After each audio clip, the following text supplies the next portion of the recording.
Alright, now it's time to bring back our Stephen King short stories on screen series, which I think the last one we left off on was The Boogeyman, after we did, like, the whole everything else during, like, the COVID period. So, this one, The Monkey, is Osgood Perkins' immediate follow up to Longlegs. And he's a director that kind of came in where I'd seen him, pop up in movies occasionally as an actor, and then like maybe a couple years or a few years after it came out, a friend had recommended The Blackcoat's Daughter to me, and from then on, in Gretel and Hansel and all them, it's like he's somebody that has this really specific eerie vision, and I feel like he's like kind of in there with those guys that are really coming up, like Robert Eggers and Ari Aster and stuff like that, and just really taking horror in these sort of interesting and kind of artful directions. Not that those weren't, always around, but just this real surge recently in stuff like this, and horror that has all these double and maybe sometimes triple meanings going on. And so, when you think about adapting the story of The Monkey, which comes from Skeleton Crew, which obviously I got the book used, so it didn't have the jacket, but I believe the jacket is. The picture is of the monkey with the symbols. And so, when you think about adapting that and you read the story, it is a very it's one of those stories that really does get under your skin in this great way that King is capable of taking like the way we have like our irrational fears and the way those take over our mind, and how whatever scares us can almost be talking to us or even through us. Where it's like in the short story, he can hear the janging of the cymbals in his head as like a phantom echo, and then like this taunting voice that keeps coming into his head, basically realizing his worst fears and saying your worst fears will happen. And then how it's not a particularly over the top story. Like the kills that happen in the story are pretty low key, and they sort of happen as like we're kind of hearing about them after the fact as they go on. Like there's a shooting or a car accident or something like that, and it's sort of grounded in this particular reality while this whole thing with the monkey is going on, and even just the description of the monkey with like the sunken eyes and the teeth. There is the uncle does make like a racist connotation, but yeah, just everything about it is one of those things that just like really, and you're not sure like where it's gonna go or how you can make a story like this effective, especially when you get to a certain ending point. When it gets to the whole climax of them going out on the boat and trying to get rid of the monkey for good in the middle of the water, it works very well as a short story, but it does leave one to wonder, like, well, when you adapt this for the screen, would it work as well? And it's like, so it may be one of those things where it would be better if it was just like a foundation, like just a starting point or a jumping off point. And then somebody else kind of told their own story with the concept. And that's pretty much exactly what Perkins did here. I think this was the absolute best way to approach adapting this story to the screen. And because it's also coming from this, you can tell it's coming from a very personal place, given what Perkins has been through in his real life. And to see a story to tell that's this personal in this story, it all comes together. So, because this whole concept of this story being the sort of personification of the randomness and the senselessness of just death itself, and just how it's completely unpreventable and can happen at any time to anybody, and it just doesn't care, and how that leaves us to deal with the aftermath of this randomness and senselessness that comes in and out of life and changes it. So, and the idea of having to change the cymbals to drums is interesting because the janging sound is very specific and very consistent throughout the story. But of course, there was the whole Toy Story 3 thing where I wouldn't think this is a thing, but if anybody's going to find a way to do this, it's Disney. Apparently, it's now copyrighted because of Toy Story 3. Or there's a rights thing because of Toy Story 3. So they had to change the symbols to drums. Which I think definitely works also because especially the way they add like the tune that's sort of playing behind the drums. So it's like a whole spectacle whenever the monkey is like going off, and then we know what's happening. And the idea that like I'm not sure if this is confirmed, but it feels like with every hit of the drum is representative of the life that's being taken. So you set up putting this very real world fear and thing that everybody goes through and deals with and putting it into this horror story. That's where you're always going to get like the most effective horror. And so to take that now, to take this very scary thing that we all know and that we're all afraid of, and take it to another level as a way of sort of dealing with it. Like how it's a movie that feels pretty cathartic, this movie, because of the way it decides to deal with death in the most absurd, over-the-top ways possible. Like it's basically feels like it's making a mockery of death itself, and just the senselessness of it. And so it's like, why not take death and just make it as ridiculous as possible? It's like the Harry Potter spell, where if you see something like scary coming out, you can do like the ridiculous spell and it turns it into something, laughable, or something hilarious. And I feel like that's what this movie does to the concept of death. Because when it starts right away with Adam Scott coming in and trying to destroy this monkey, and we get our first over-the-top death scene that involves the spilling of, not even really the spilling, but the the detachment from the body of intestine, followed by Adam Scott attempting in very over-the-top fashion to destroy the monkey. It just right away there's something tone-setting here, especially with the freeze frame and the way the narration starts. There's something very much like, this is the tone we're going for, and this is what you need to be prepared for. And I love how much it has worked widespread, because this has been getting like really good notices, really good reactions, really good crowd reaction, and just like everything it was meant to be is coming to fruition, which is fantastic. And you get these other things that are just really over the top, like the fantasy aspect of it, where it was talking about like in the story where like the voice in his head is like realizing his worst fears and saying what they could be, and we get to see that play out, especially in these opening scenes when we start off with Hal and Bill as children, the twins. And the difference here is, if I remember correctly, in the story there's not really a lot going on with the other brother, Bill. We're mostly focused on Hal, and it's almost like he just happens to have a twin brother is going on in the story. And so the way Perkins has really brought forward the brother aspect and made Bill sort of like the antagonist or an antagonist of this story, where he like bullies Hal in their childhood. And we see like Hal's, like murder fantasies and like stuff like that is able to take us into that, over the top place of how death is viewed throughout the movie. Not just, by us, the audience, through the movie, but also the characters themselves and how they view and imagine death as it goes before they start witnessing it in really big ways. And so what I love about that also, the fact that Hal is bullied by his brother and subsequently is bullied at school, is that the whole Stephen King feel. Because like I said, that the poster really capitalized on the greatness of having Stephen King, Oz Perkins, and James Wan's names all on the same movie. It's like, if that's not, horror hype, I don't know what is. And the idea of embracing the Stephen King nature of it.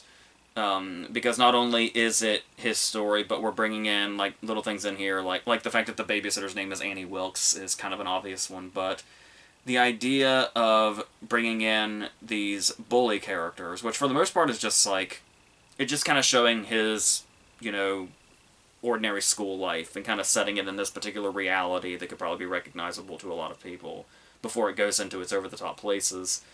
And the fact that bullies are such a Stephen King staple, despite the fact that I don't believe we go into that in the story. So the fact that that's not something that's in the story, but it's still a King staple, to bring that over here, to give it more of the... put it more inside the King world, I feel like is a really nice call. And a way to really feel like you're, like I said, not just, going down your own path and creating your own story or going through your own emotions and your past experiences or whatever through this story, but to always be reminding that, like, it's also Stephen King, which is great. And I also love the inclusion of some of the performances here and bringing in some of these characters like Tatiana Maslany, who's obviously amazing, as the mother who's kind of really checked out at this point and really sort of shapes who both these characters are and ends up shaping them in totally different ways that are very interesting. And she plays that perfectly for the little bit of time that she's here. We also get Perkins himself in this in a very funny part. And I want to say this is the first time he's been in one of the movies he's directed. And I love, like, pretty much every time he was on screen, it got a laugh in the best way. And, like, there's even the point in time where in a crucial moment, it cuts to a picture of him. And it got such a big laugh. And it's great. And then, like, just a few minutes later, we basically got the same cut to that same picture in a different context many, many years later, and it still got the laugh. And it's... and it's great. And it's like, it's not even just the dark sense of humor. Like, it's pretty funny throughout. And it's like, there's even a character that's like, his, like Hal's coworker. He's the guy that just says, that sucks, is most of his, dialogue. And just, that's funny itself. There's also, whenever it cuts between him and Hal, next to Hal, there's a picture of this guy on the wall. And just even that was really funny to me for some reason, every time they showed it. So, and like I said, the fact to take this and to know that Perkins is telling this story from this very sort of dark and personal place, oftentimes you sort of get the vibe it's from an angry place, because of the whole, like, that can often be the reaction to death and the senselessness of it, and the randomness of it. And it's... like I said, it could have been all these really negative emotions, but like I said, it's a very cathartic movie in how it decided to go the big sort of dark comedy route, which is... and with I know Perkins has said before that, he tries to not take things too seriously, but I feel like there were criticisms of Longlegs, where Longlegs, despite, what Cage was doing, that it seemed very sort of dark and serious in its ways. And if you were to compare them... and the only reason to really compare them is just probably because they came out so close together. Because otherwise they're not comparable movies. They're totally different things. But to have this feeling that Perkins is, like, especially just embracing... going all in on the humor of it, and this sort of... there's almost, like, the more over-the-top and hilariously gory the movie is, the more almost, like, I guess, therapeutic it feels. Because, like I said, because you're basically making that mockery of death while also the audience is just having such a good time. Especially this is the kind of thing that you're into. Because we've had the conversation before, I think it was when we were talking about the Terrifier movies, where it's like, when gore is just really unpleasant and revolting, and you're just not having fun. And then there's a lot of other movies where it's... the gorier it is, the better, and especially when it's not taking itself seriously and it's super over the top, and then it's fun. And it's like, when you watch this movie surrounded by people, you get the sense that you're having a good time despite all of the death and all of the gore. And to approach this story in this way, when your initial draw to it is that it's confronting the idea of the fact that we cannot prevent death and that it could happen at any time to anybody, which is a terrifying thought that haunts most of us like daily. um, and to to acknowledge that, but like I said, and it's almost like it's using the humor and the over the top nature to confront these fears and to confront this fact of life, and that's just really, yeah, it was. I think it was the best way to do this story, the best possible way to adapt this story, because there's a lot of differences, especially with the like a lot. Most of the short story is the flashbacks to their childhood and all of the death that happened to them that the monkey had caused. And this is in chronological order, so like the entire first third of the movie, like it's only like an hour 30 something, and I'd say that's the first half hour that's the childhood scenes. So setting all that up and then coming into this 25-year time jump, and then the story kind of has to take on its own thing, and this is where it pretty much separates itself from the story outside of the concept. And so we have other characters come in, like Rowan Campbell is in this, and he plays a character that's he's again playing a character that's kind of mysterious at first, and then ultimately works his way into what's going on here. It's just very funny to me that he as an actor is developing a very bad habit of waking up the town killing machine. That's like that's like his specialty at the moment. Because he awoke Michael Myers, now he awakes the monkey as well. But the directions that goes in and this performance, it kind of gave me Caleb Landry Jones vibes with the hair and the way he plays the character. And so that was a really fun addition to this also, especially the way he eventually ties into what's going on here.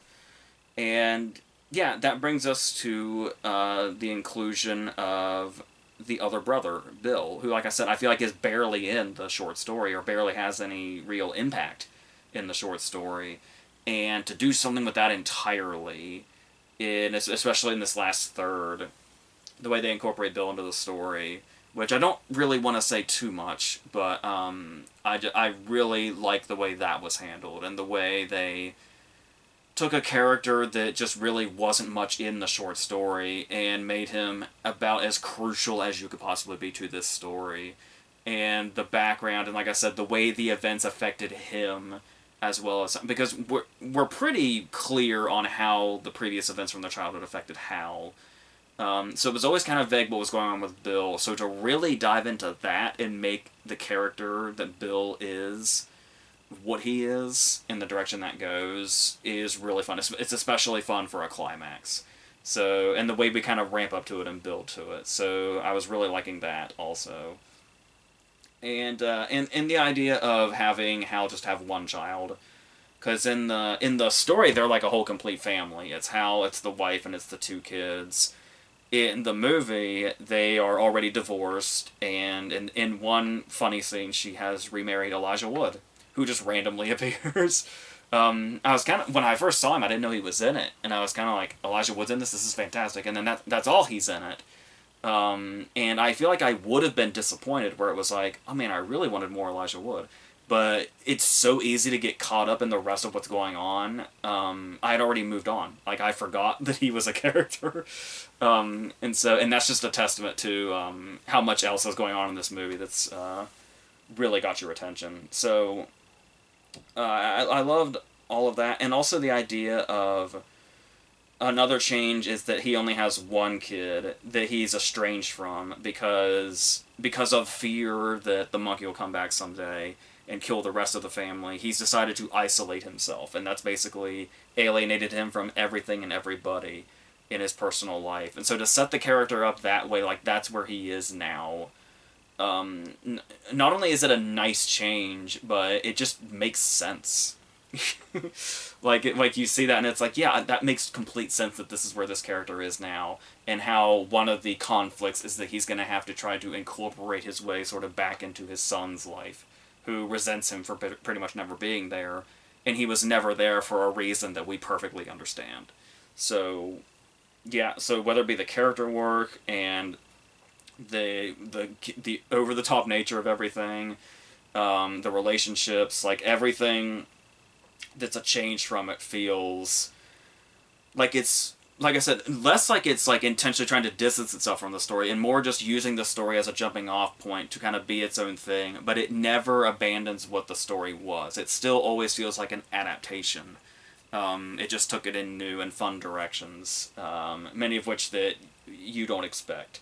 So, yeah, I think that's pretty much all I have to say. So, I'm very pleased with this as another King adaptation. This will definitely be something that I come back to. I imagine a lot of people will come back to it because it's, like I said, it's, if you had just sort of played this straight and it just kind of, was what it is and it was closer to like the story, I imagine people would watch it and they might be into it, but then they kind of go on to other things. This is a movie I think people are going to keep coming back to because it's just so much fun. It'll be like this, annual October sort of viewing thing, and I can imagine that it's one of those things where it just gets more fun the more you watch it as it goes. So I'll be looking forward to doing that.